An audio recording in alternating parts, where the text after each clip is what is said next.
Let me show you how to use Magic Eraser and remove something from a photo on Google Pixel 10. So first of all, we want to open Photos app, and let's open our photo that we wish to edit. We're gonna tap on Edit at the bottom of the screen, and now we just have to select the subject that we want to get rid of. So let's say I'm gonna select this car toy over here. As you can see, it is now highlighted, so we can tap on Erase now. And then a couple of seconds later, it should be gone.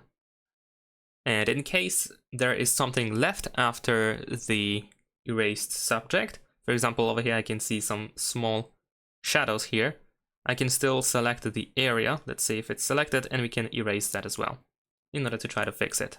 And that should be it. Once you are done, we can press this check in the bottom right corner, wait a couple of seconds, press Save as Copy at the top in order to save your photo, and that should be it. Thanks for watching, leave a like and subscribe.